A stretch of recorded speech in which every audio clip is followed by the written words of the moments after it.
Hello everyone, I hope you all are very well. I am Mayank Agrawal. आज हम इस video में कंप्लीट द हिंदू न्यूज़पेपर का एनालिसिस करेंगे।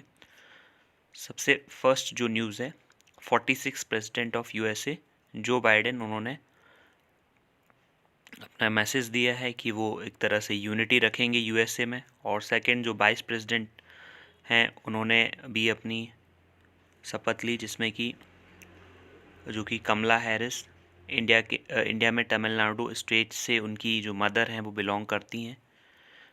तो इस तरह से इंडिया उनका पेरेंटियल हाउस हुआ। इसके बाद दूसरा, सेंटर ने ऑफ़र दिया है फार्म लॉस को होल्ड पे रखने के लिए 18 मंथ के लिए।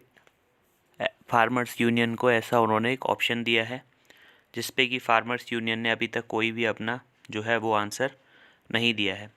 अब यहाँ पे सेंटर का ऐसे कहने के पीछे एक स्ट्रेटेजिक एम हो सकता है, जो ये स्टेर है इसको कुछ समय के लिए टालने के लिए हो सकता है।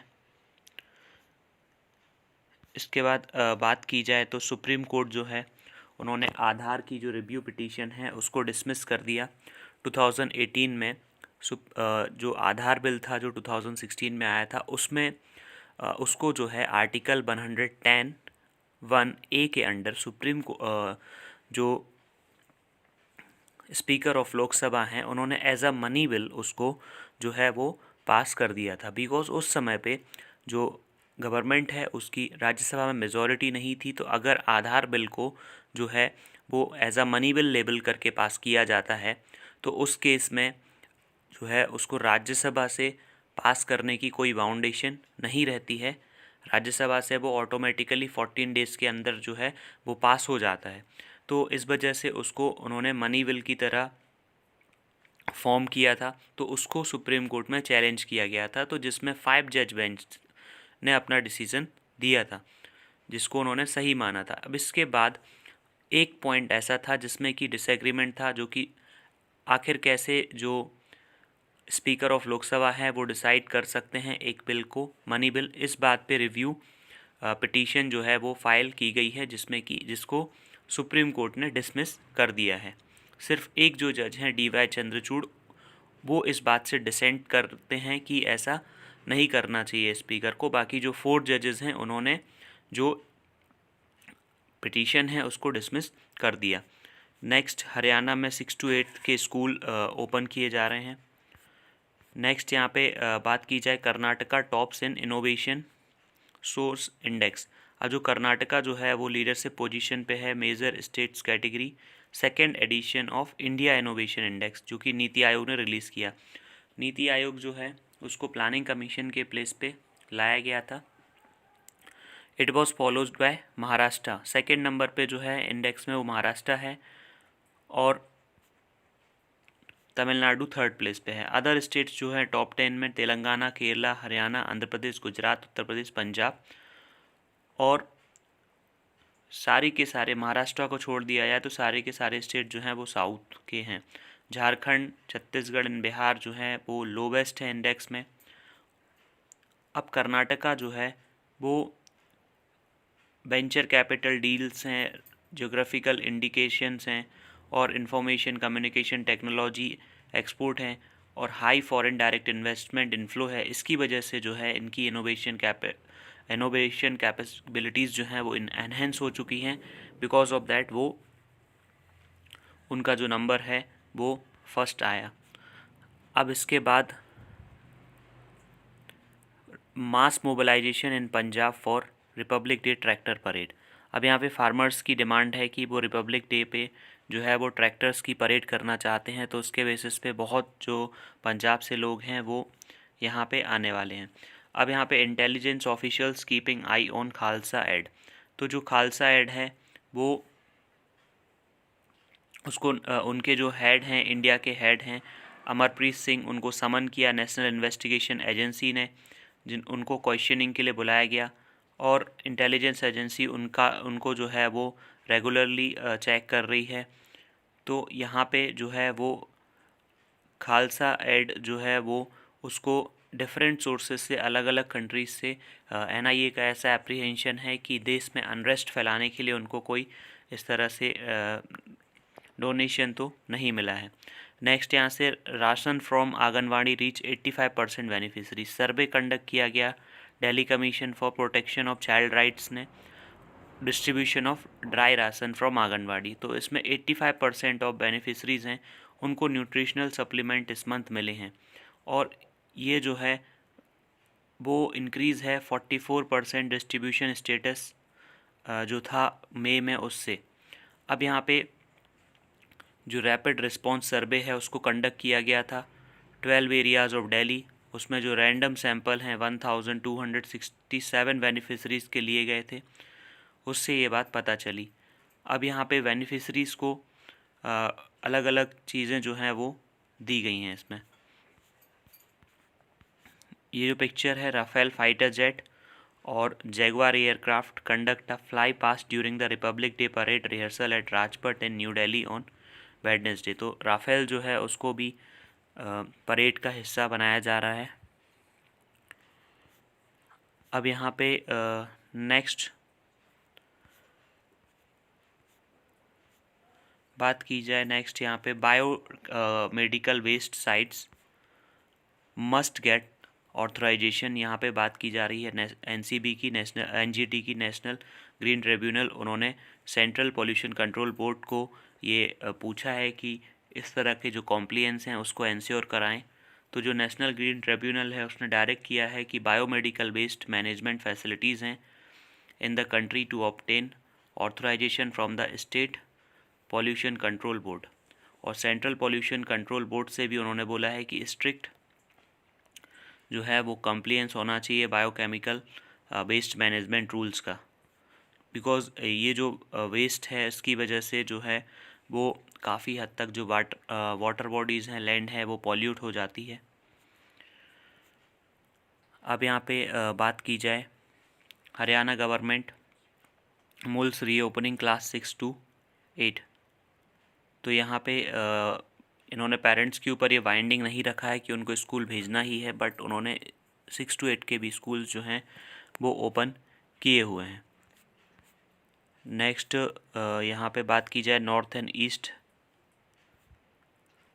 यहाँ पे नॉर्थ एंड ईस्ट वाले पेज से NCB arrest narcotics control bureau ने वेडनेसडे को अरेस्ट किया गैंगस्टर परवेज खान, जो कि दाऊद इब्राहिम का कोई साथी हो सकता है। तो एनसीबी जो है वो इम्पॉर्टेंट हो जाती है। अब यहाँ पे बात करें आज के जो एडिटोरियल हैं उसमें सबसे फर्स्ट जो एडिटोरियल है उससे बात की जा रही है गवर्नमेंट को मैनेज करना चाहिए जो वैक्सीन का रोल आउट है। आखिर क्यों इतने कम लोग जो हैं वो वैक्सीन के लिए आगे आ रहे हैं, इतने कम लोग वैक्सीन के लिए आगे क्यों आ रहे हैं, इसके ऊपर भी यहाँ पे बात की जा रही है। नेक्स्ट यहाँ पे बात करें जो एम्पावरमेंट है इलेक्ट्रिसिटी कंज्यूमर्स का, उसके ऊपर यहाँ पे बात की जा रही है। आर.के. सिंह ने जो कि पावर मिनिस्टर हैं इंडिया के, उन्होंने कल एक ट्वीट किया था जिसमें उन्होंने बताया था कि हाईएस्ट एवर जो पावर डिमांड है इंडिया की वो सबसे ज़्यादा आ चुकी है। तो उसी के ऊपर ये आर्टिकल में यहाँ पे बात की जा रही है कि इलेक्ट्रिसिटी कंज्यूमर्स को जो राइट्स हैं वो अभी तक इम्प्लीमेंट नहीं किए गए हैं, या फिर उनको इम्प्लीमेंट किया जा रहा है, उसमें लैक ऑफ अकाउंटेबिलिटी है।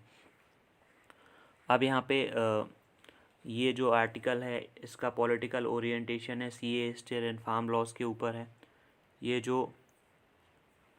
जो आर्टिकल है वो बात करता है कि डोनाल्ड ट्रंप ने किस तरह के जो हैं वो वर्क किए हैं और जो बाइडेन उनको किस तरह से लेके आगे चलेंगे या फिर पॉलिसी को वो जो है वो रिवर्स करते हैं।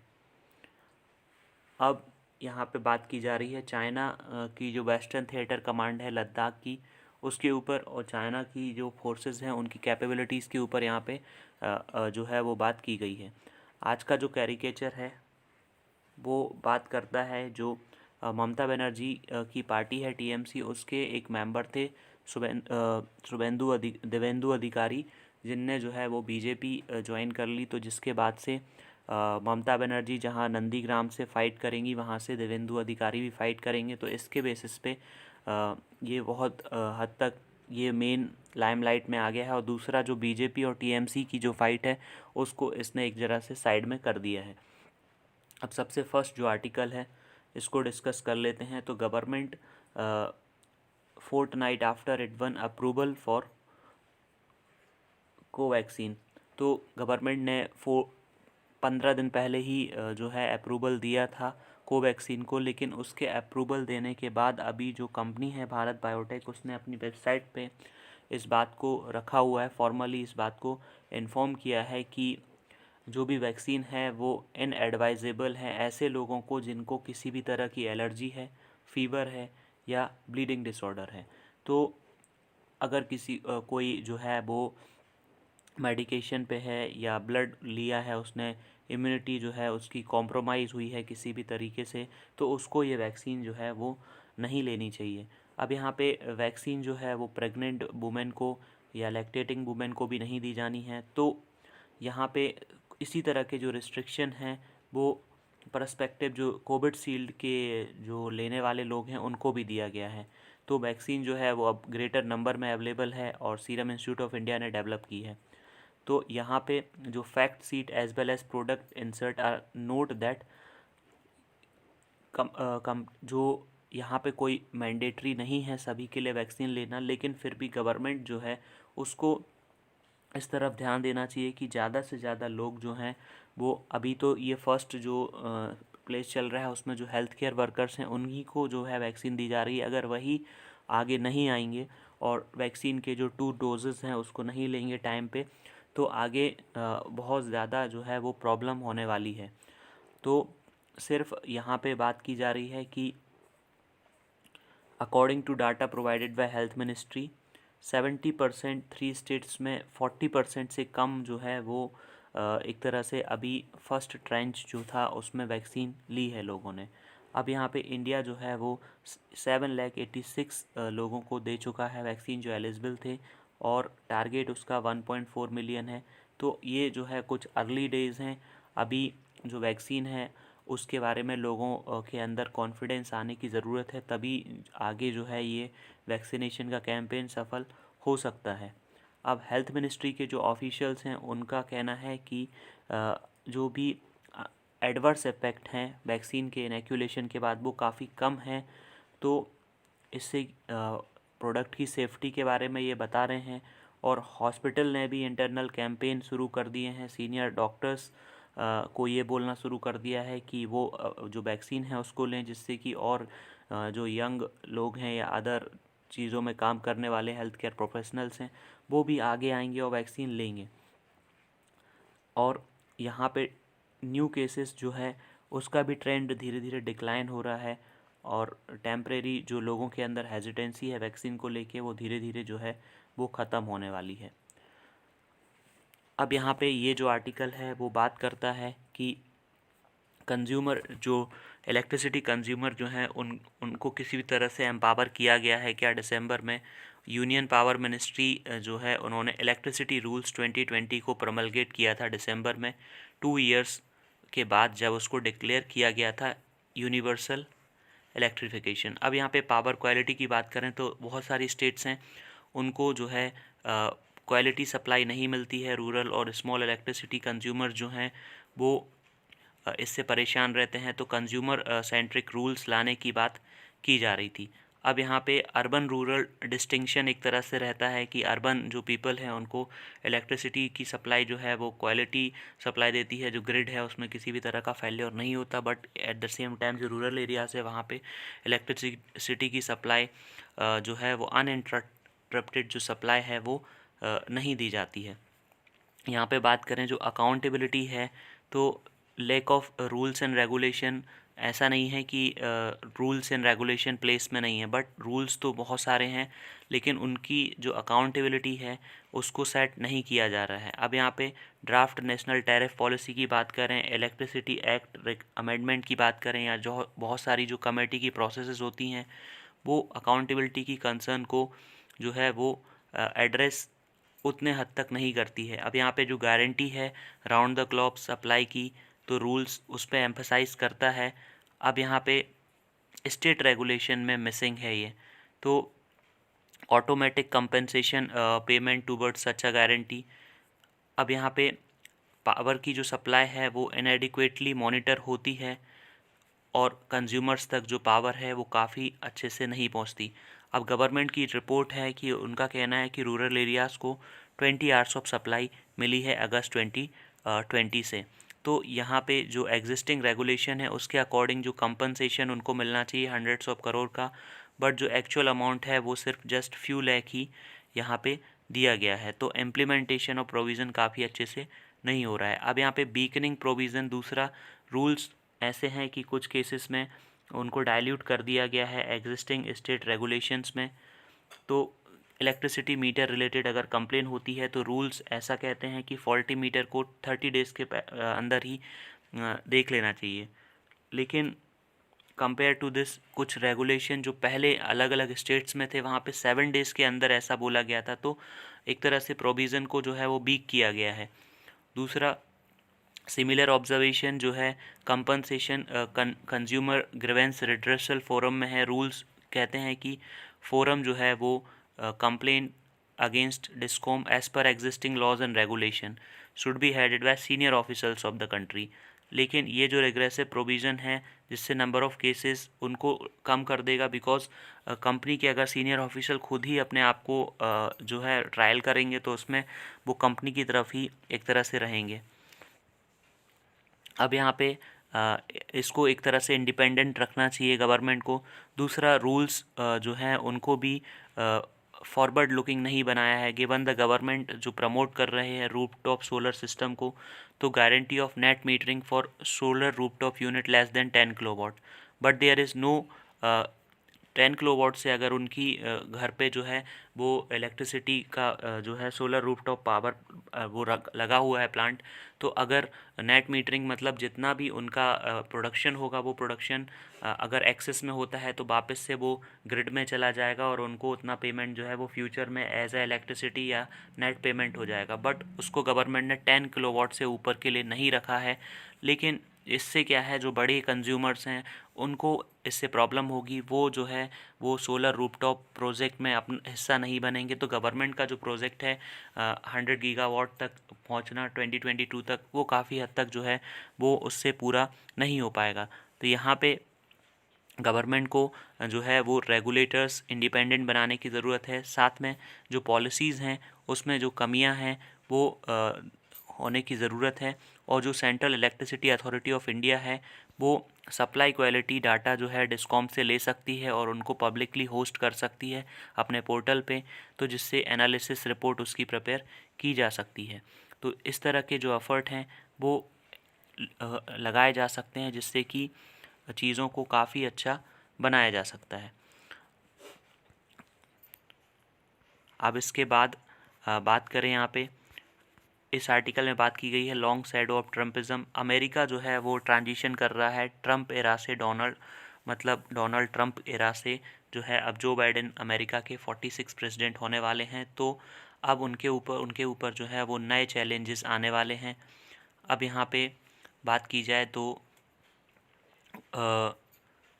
जो बाइडेन हैं वो जितने भी लाइक किए जाते हैं उनके पास जो है कंप्लीट ऑटोनॉमी नहीं होगी जितनी उनके प्रेडिसेसर के पास थी। तो जो भी पॉलिसी डोनाल्ड ट्रंप बनाते थे, भले ही वो कैसी पॉलिसी बनाए, बट उनके पास पूरी ऑटोनॉमी होती थी।